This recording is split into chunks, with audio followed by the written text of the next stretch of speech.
complacida en esta oportunidad de que se haya abierto un espacio para este tema que es muy importante en el ejercicio del campo del ginecobstetra.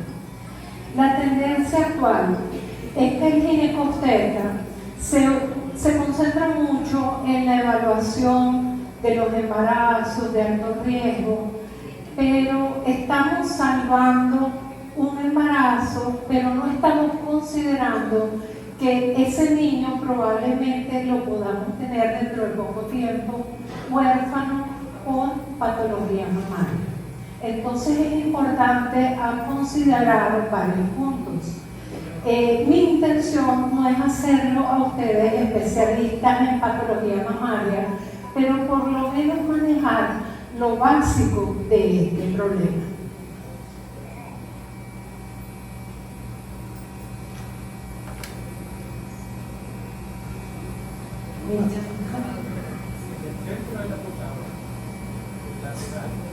Sí, pero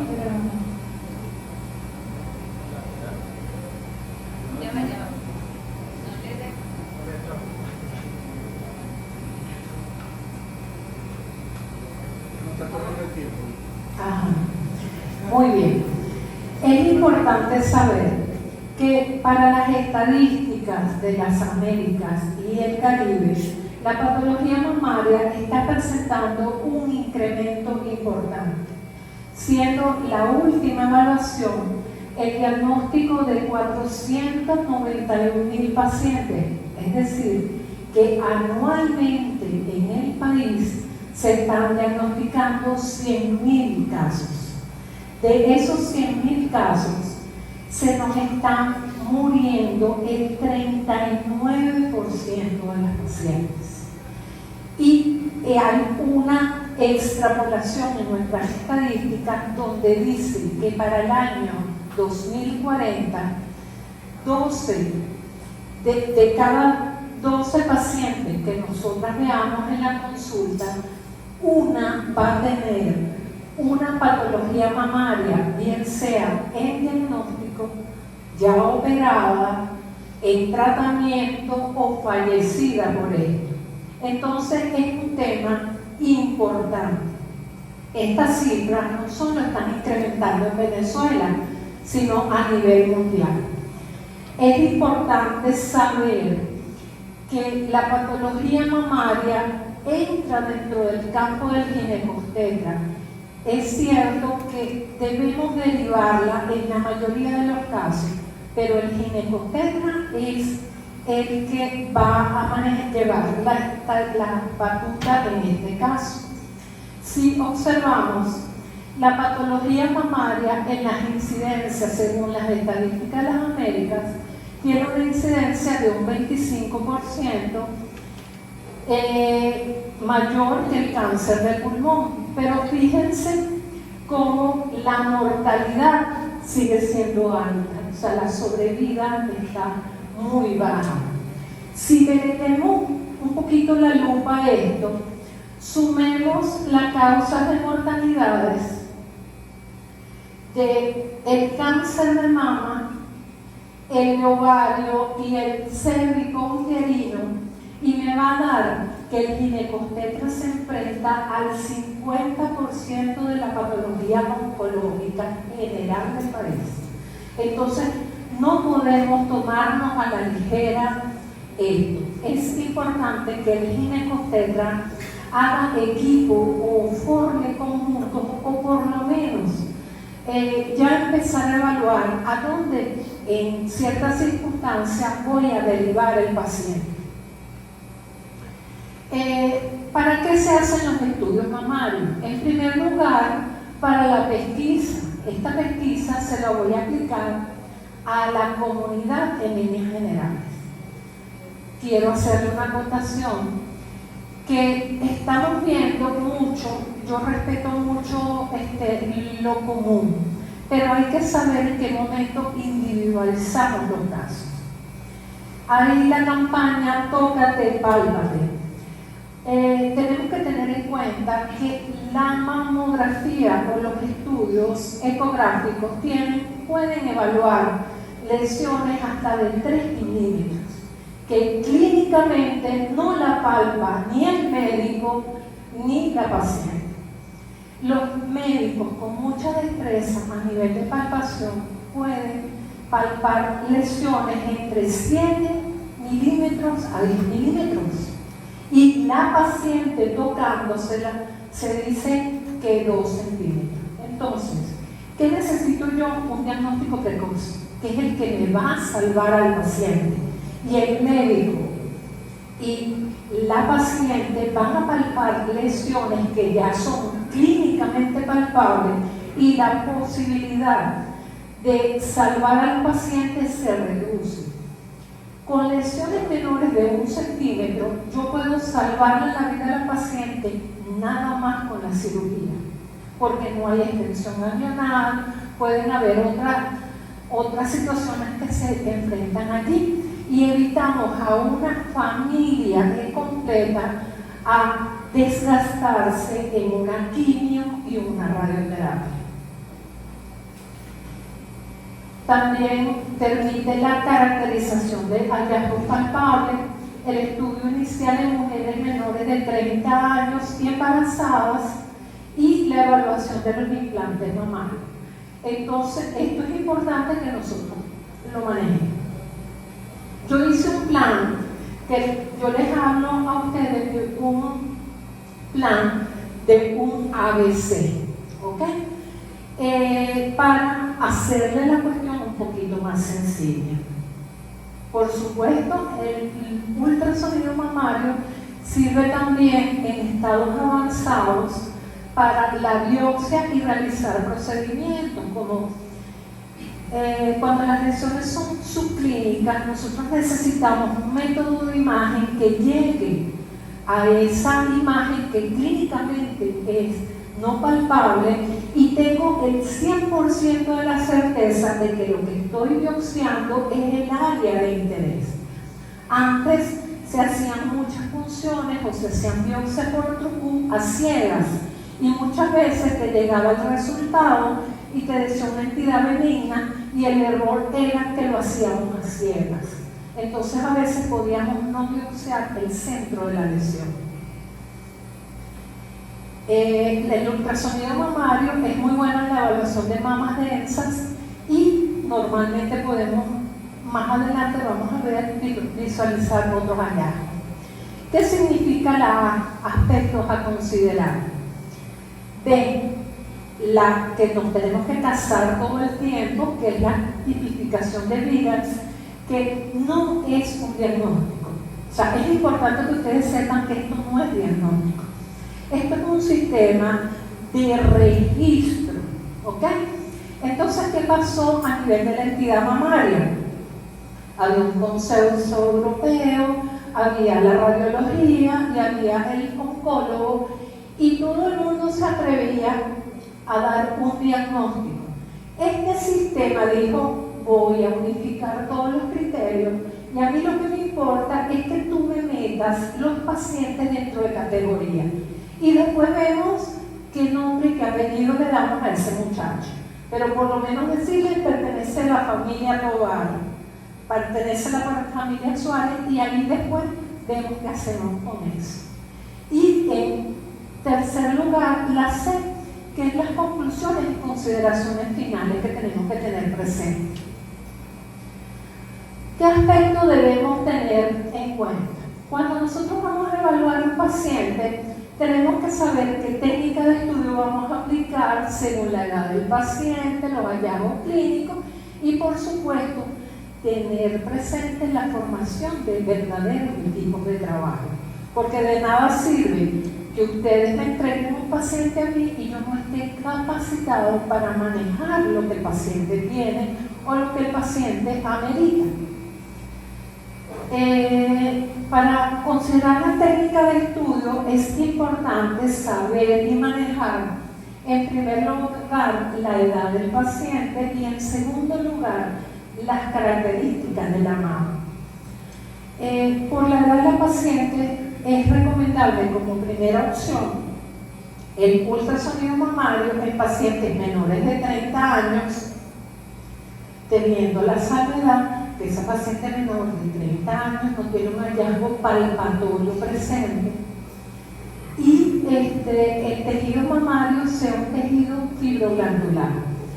Esta regla no es muy común.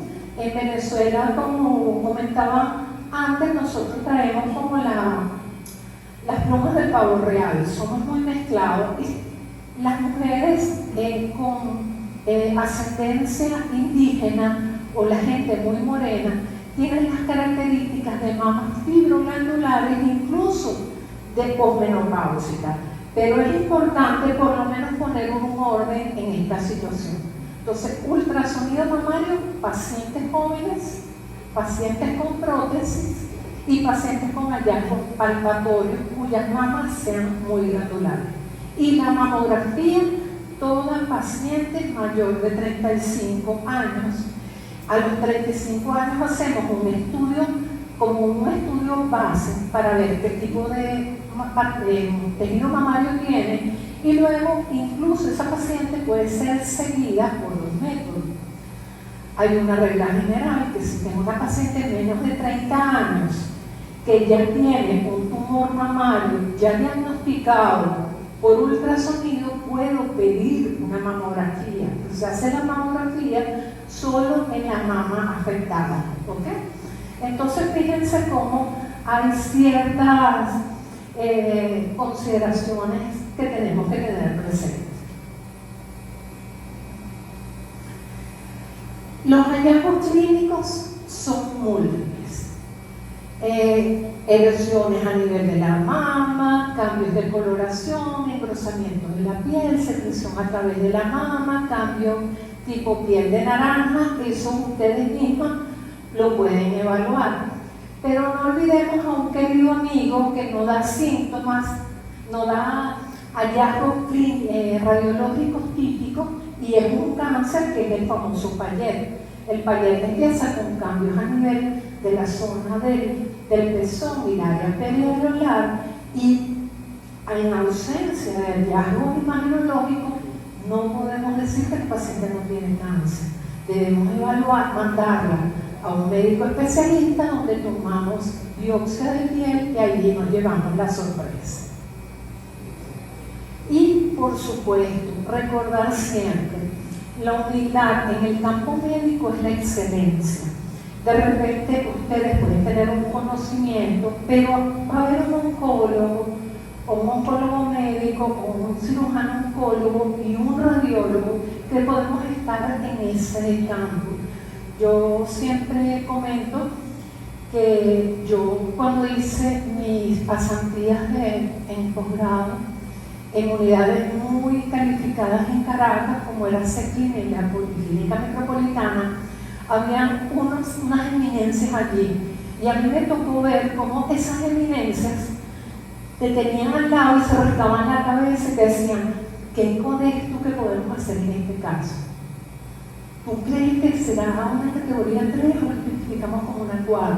Fíjense la humildad que hay en esas personas. Entonces a veces uno se encuentra con personas que tienen un ego muy alto, y aquí es donde nosotros debemos sanar ese ego en beneficio de ese paciente. Si yo no lo puedo ayudar, es propio que yo lo mande a alguien, por supuesto con una correcta referencia y la humildad de que el caso no lo puedo manejar.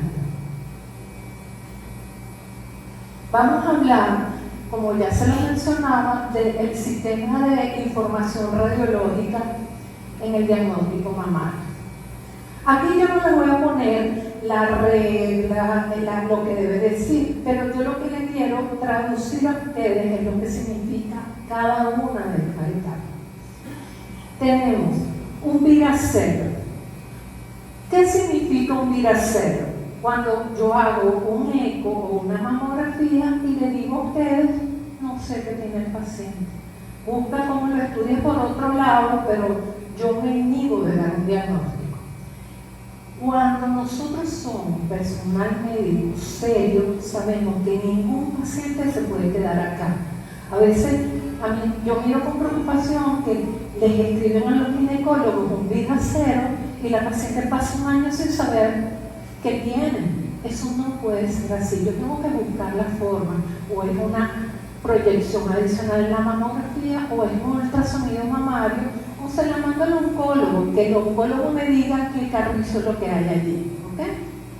Pero no debemos. Un profesional serio no mantiene una tipificación de vida cero por más de 15 días. Si yo los quisiera evaluar a ustedes, les hago un seguimiento, y si yo los veo con una paciente en vida cero, digo, ese médico no está capacitado, no está entrenado. La categoría 1 es una mama normal, sea glandular, fibroglandular, ecomixta o involutiva, pero está normal. A esa paciente yo le digo, te hago un control en imagen. La tipología TIP 2 o el VIRAS 2 es una mama que es normal, pero tiene un hallazgo benigno. Yo le digo, es como una bambalina del arbolito de Navidad. Algo benigno que está allí, pero que no va a poner en riesgo a la paciente. Tenemos la tipificación 3, donde es un hallazgo que probablemente puede ser benigno. ¿Qué se hace en ese paciente? Dos cosas. Esto es a consideración de cada quien, pero este tipo de pacientes yo le hago un control cada 6 meses por 2 años consecutivos y vigilo esa imagen y que esa imagen no cambie, ¿ok? Ahora bien, si es una paciente que no tiene una buena educación, la paciente se les pierde a ustedes, le tiene miedo a los médicos o cualquier otra razón, muchas veces es preferible a esta paciente considerarla como tipificación 4 y biopsiarla de una vez, porque si ella se le pierde, perdí años en el seguimiento, ¿ok? Ahora, una paciente que ya ella tiene 4 y 5 mamografías y ya todo está igual, la dejan tranquila, pero cuando cumpla los 2 años, ustedes hacen una nota en su historia y colocan paciente con evolución mayor de 2 años, pasa a categoría 2. ¿Por qué? Porque ya es un hallazgo benigno. Y por supuesto, la tipificación 4 es aquella que sospecho de malignidad y que tengo que hacer un estudio, una biopsia, y dependiendo del tamaño de la lesión, nosotros tipificamos qué tipo de biopsia vamos a hacer. Y la 5, francamente maligna, y la 6, por supuesto, una paciente que sabemos que es una recaída. Tenemos que saber que debe haber una verdadera correlación entre la anatomía. Esto se lo coloco porque actualmente se ha sensibilizado a los ginecobstetras en este campo, y muchos, incluso los ginecobstetras con que yo trabajo, hacen un barrido de la mama. Le dicen a la paciente, te voy a hacer una inspección abdominal, hacen un chequeo con un rastreo tiroideo y mamario. Entonces, es importante que ustedes no estén ajenos a esto. Es importante que si ustedes van a hacer esto, tengan el conocimiento que hay una anatomía mamaria donde se debe utilizar un transductor lineal, ¿ok? ¿Por qué? Porque el transductor lineal es el que tiene la resolución de evaluar la mama. Si yo evalúo una paciente con un convex, con un transvaginal, lo que voy a evaluar es la costilla, porque el punto focal o la profundidad que ella da es mayor, entonces estoy perdiendo la evaluación de la superficie, como es la piel, la grasa, el tejido mamario, el músculo pectoral, y acá vemos las costillas, y esto es el pulmón con la pleura. Si nosotros vamos, incluso ustedes deben ser regentes y responsables con su paciente. A ustedes le entregan un eco mamario y ustedes deben saber que este tejido mamario, cuando ustedes vean que esto recto, ustedes saben que es un transductor lineal, y tienen que saber que la mama, cuando hago el corte, tiene que incluir todas estas estructuras. Es decir, el médico que le evaluó a su paciente, ustedes también tienen que evaluarlo. Porque entonces si no me sirve con este médico, no me voy a casar con él. Trato de buscar a alguien que me le brinde mejor calidad al paciente.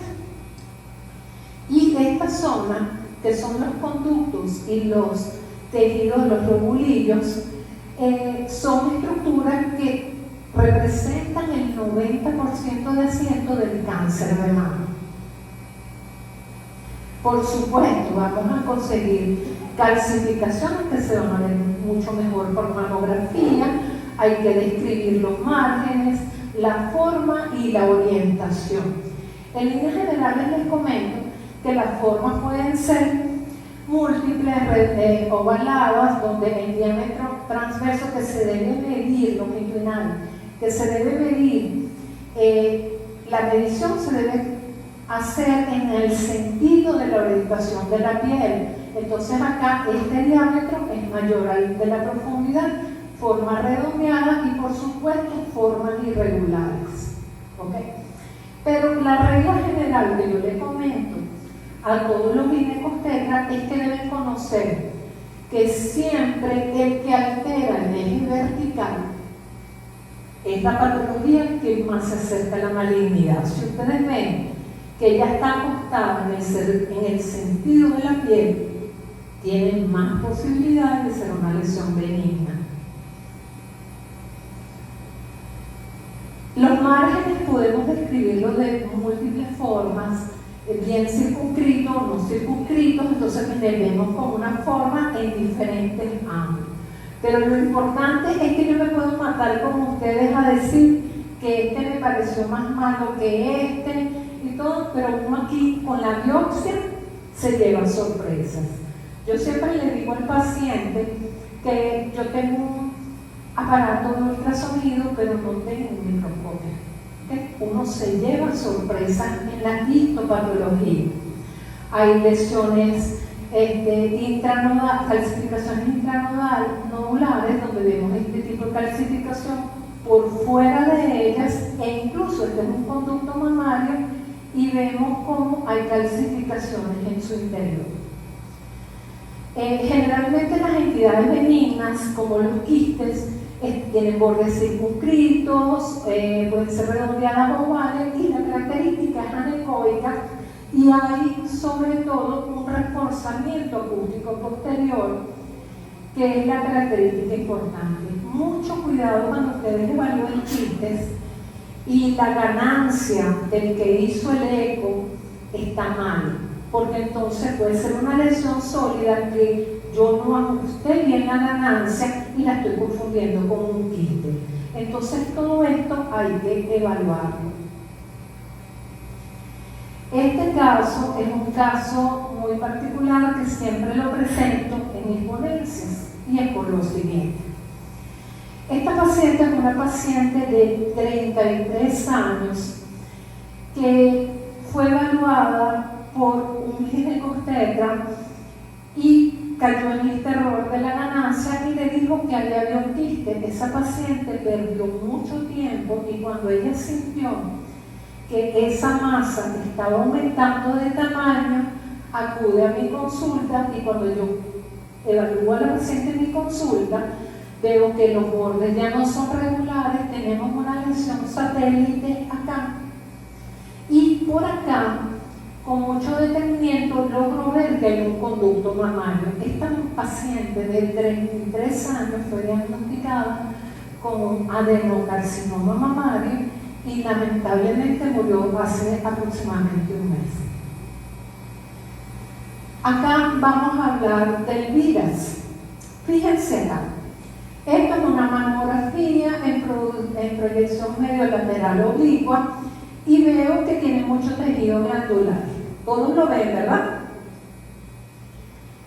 ¿Qué va a reportar mi mamografía cuando ustedes le digan eso? ¿Qué es lo que creen que va a ser el diagnóstico? ¿Cómo? Pira cero. ¿Ok? Pero entonces resulta que como es cero, le mandaron a hacer el ultrasonido. Miren todas las condiciones que pueden aparecer. Una mama que tiene tejido glandular normal y ahí no pasa nada. pasa a categoría, a vidas 1. Muy bien. Pero resulta que esa paciente pude conseguirle esta imagen anecoica, tenemos reforzamiento acústico posterior bien definida, yo le apliqué el Doppler y era negativo. ¿Qué categoría es? 2. Muy bien. Esta es otra condición que puede pasar en esta paciente. Fíjense cómo hay una imagen ecomixta donde vemos zonas anecoicas, vemos trabéculas y fíjense cómo hay como varias divisiones allí. ¿Okay? Esta imagen se considera ecomixta y la tipificamos como quiste complejo y el manejo es igual a una lesión sólida, es decir, esta paciente va a paz. ¿Ok? Entonces, ya se lo dije, fue a paz. La tipificación que es como un vidas 4. Acuérdate que te dice biopsia. Y aquí tenemos esta paciente, esta imagen que está acá, donde veo el quiste, pero este quiste cuando hice la reconstrucción ensaital vi que era un conducto mamario. Y acá tiene una lesión intracanalicular y tiene un Doppler positivo. ¿Qué creen que ustedes que es esto? Un papiloma intraductal. Es una lesión ecomixta, igualito va a biopsia. ¿Ok? Los papilomas intraductales son un dolor de cabeza, porque es una entidad que no necesariamente es mala, pero es una condición premaligna. Si ustedes tienen una pepita en cualquier parte del cuerpo y le dicen que es una condición premaligna, todo el mundo va a decir, sácame eso porque yo no voy a aguantar este dolor de cabeza. Fíjense, esta mama es una mama que es involutiva, tenemos un hidrolico aquí, menudito, glandular, no veo como tal una imagen como tal.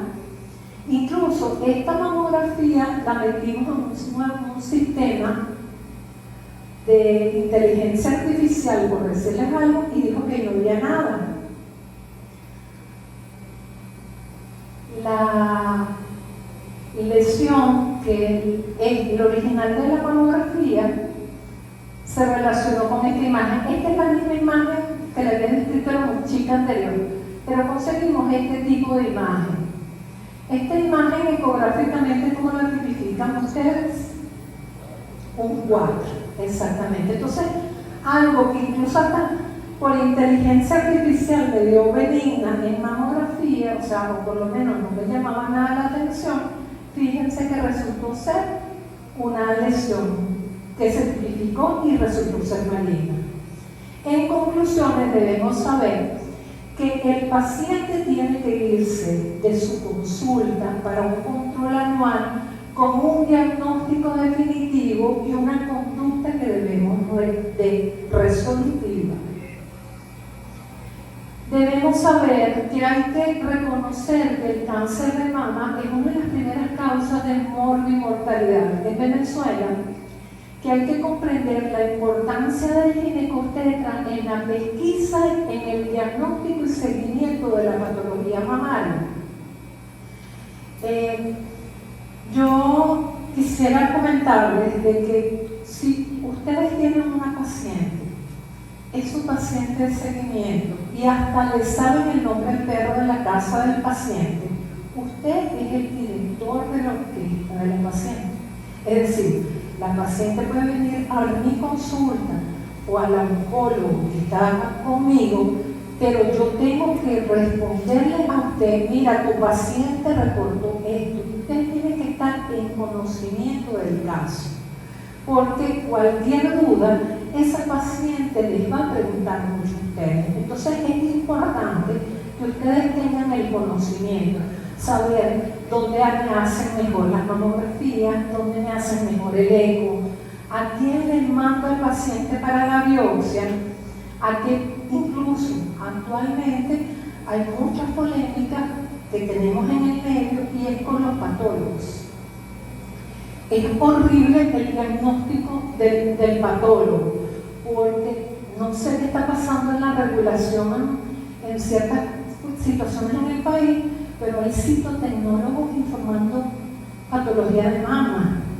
Y esto no puede ser posible. El eco mamario tiene que ser realizado por un patólogo con especialidad en mama.